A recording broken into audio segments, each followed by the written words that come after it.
Welcome to Thoughts of a Trillionaire, and I'm back for another episode. All right, long gap. Just procrastinating, really. I guess not wholly procrastinating. Just didn't have a good device for this anymore. My old one was I only had 16 gigs of space and 2 gigs of RAM. It was just messing up every time I tried to do anything with it. But I finally got a new phone and have no more excuses to not, produce and not put something out there. So here I am with the worst quality podcast on the air, talking about the most epic ideas in the world.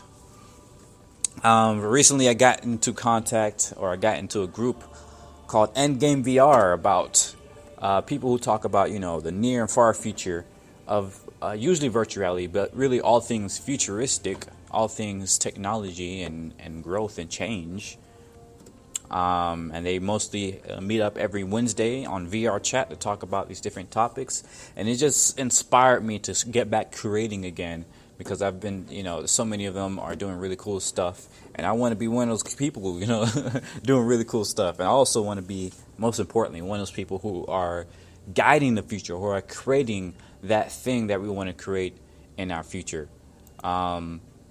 Oftentimes, we talk about either on the podcast, in the show, in VR chat, or just in other ways. We talk about what we're doing, or we don't want to talk about what we're doing. We talk about what we want, what we desire in the future.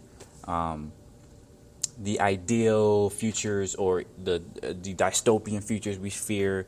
We often mistake what we're doing there for these different, ideas of what might happen in the future. But the bad thing about that, the annoying thing about that, is that we just talk about it. We're just talking about, I hope the future doesn't come to this point, or I hope we can do this in the future. But I want to get to the point where we're actually creating these things. We're making it happen. And for me, it's imperative to make that happen. Because I feel like a lot of it won't happen as it should if we don't guide it to there. So that's why I'm restarting this podcast, to kind of focus down on these trillionaire ideas. I feel like the whole point of these podcasts,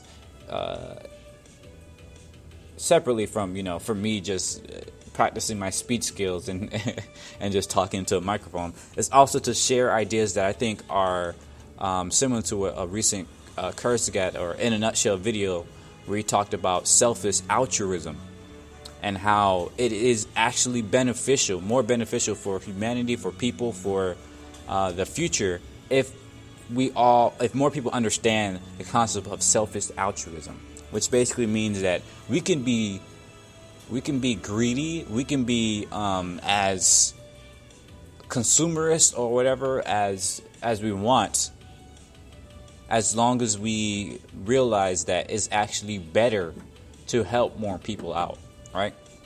So before, people always think of altruistic acts as if they're unrealistic. Like, nobody would sacrifice their livelihood for somebody else, or sacrifice their kids or somebody else's kids to be better, or whatever. They think of unrealistic things when you think of altruism.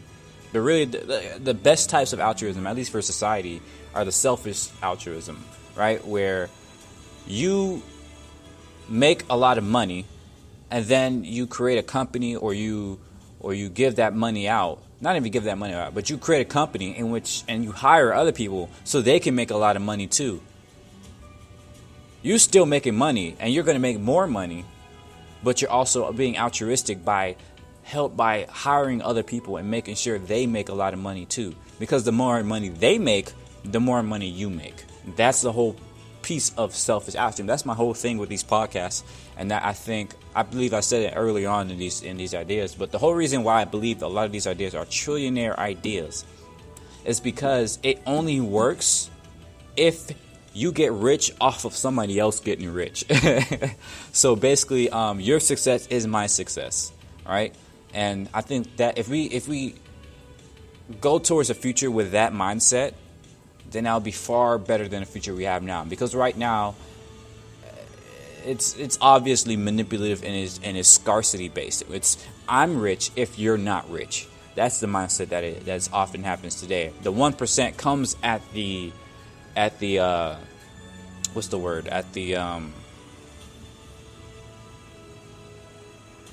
using the word, but basically the 1%, it gets richer and richer, while the poor gets poorer and poorer.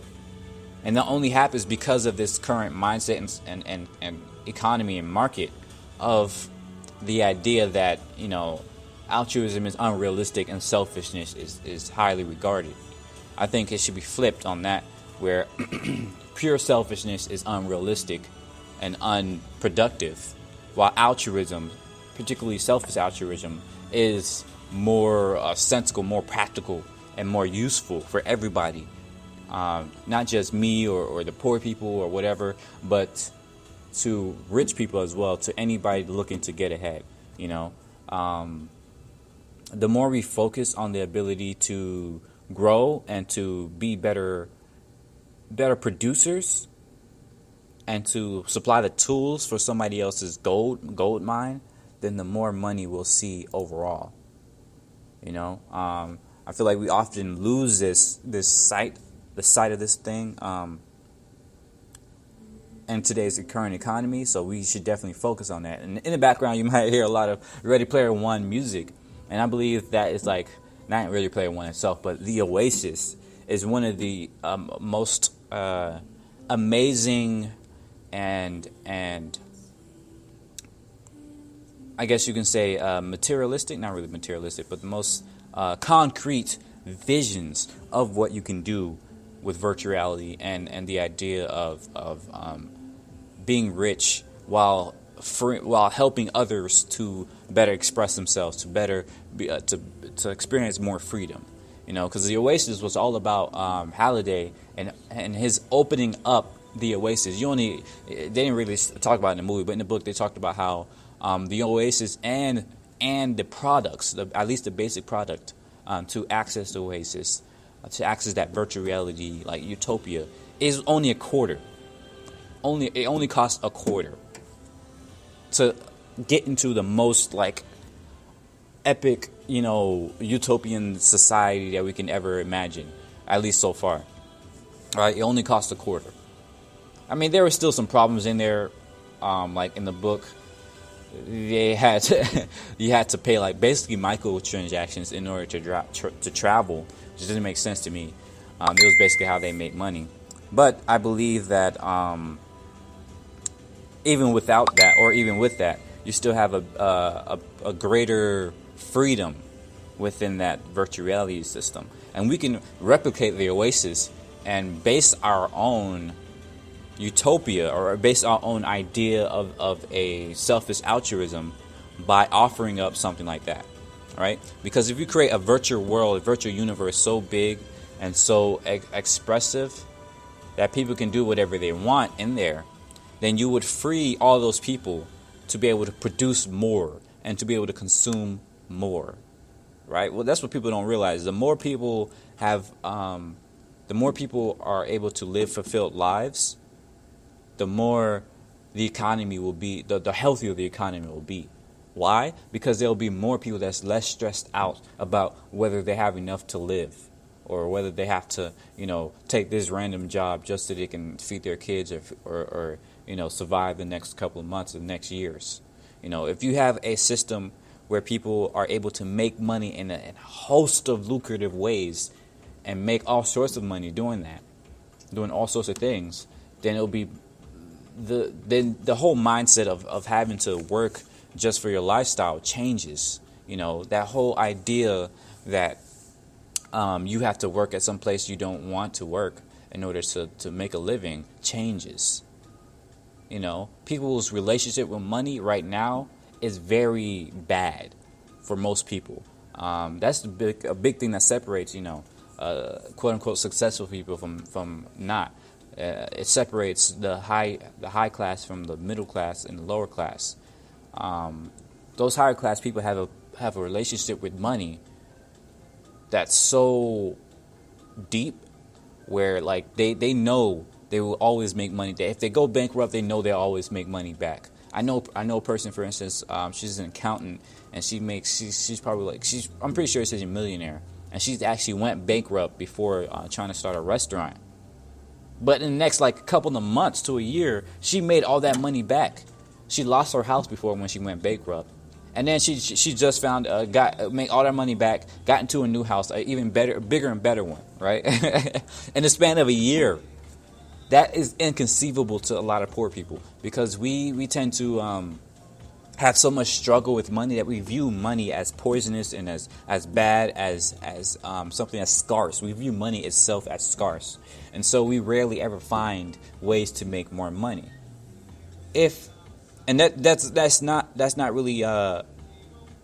That's not really hard to see why. It's clearly because the only places we see to make money is by doing a job that we don't really want to do. While a rich person, they see money, they see the ability to get money, they see money making opportunities everywhere. I've gotten the chance to talk with a lot of these people, and they often see, okay, this is an opportunity to make money. I can make money here. I can do that. I can do that. They see all these lucrative ways to make money, but poor people do not see this, and that's largely because society right now is built on that. It's not built to sustain a high number of well-off people. It's built on scarcity, and a virtual reality society or a blockchain-based society, really any society with enough infrastructure meant for more people to be well off will allow people to see these more lucrative opportunities, because it would include lucrative opportunities in the base foundation of that society. So people will be able to say, I want to go to virtual reality today, and I'm going to be a stylist, or I'm going to be an adventurer, I'm going to be a crafter, I'm going to just experience people's art, I'm going to experience this world, I'm going to make a world for somebody, I'm going to do that. Virtual reality will be so lucrative of a place that people will be able to make money in any sort of way, and they'll be able to make a lot of money too. And so doing that, they'll be able to then spend more in the economy.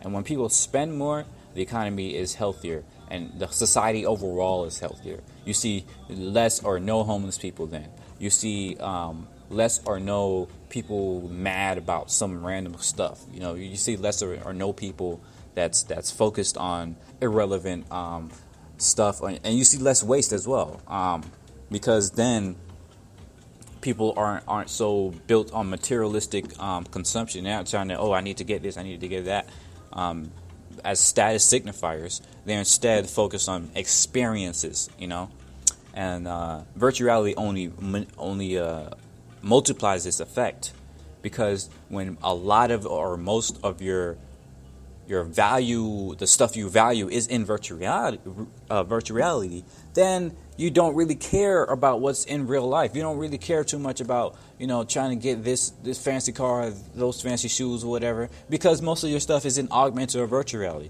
You can just throw on a virtual skin and bam, you're like the most stylish person you want to be. You have a smaller footprint in real life and less cost in real life for an even greater gain in virtual and augmented reality. And that right there is powerful. It's an incredibly powerful thing. I'm gonna be talking a lot about this in the next couple of podcasts. So keep in tune. I don't know if people listen even, regardless of if they do. I just enjoy coming back here and talking again. It helps me to grow my own skills as a speaker, as well as to hash out my ideas, and to eventually, hopefully, I'll say eventually, be that person that is helping people to create the right type of virtual realities and the right type of technology and products going forward in the future. So, I'm definitely going to do my best to be consistent with this. I want to do it every day, so I'm going to try to do it every single day. If not, at least every week, but I'm going to say every day because I like to aim high. And it just helps with consistency. So, thank you for listening to Thoughts of a Trillionaire. And keep in tune. I'll see you later. Okay, bye.